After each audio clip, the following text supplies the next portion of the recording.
স্টুডিওর সামনের কদম গাছটায় এখনো ফুল ফোটেনি। আমার কাছে শহুরে বর্ষার অন্যতম অনুষঙ্গ এই কদম।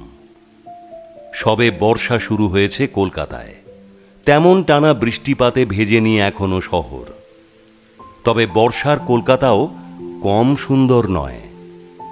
রঙিন ছাতা মাথায় দিয়ে স্কুল ফেরত ছেলে মেয়েদের কিচিরমিচির। জমা জলে এখনো কেউ কেউ কাগজের নৌকা ভাসায়।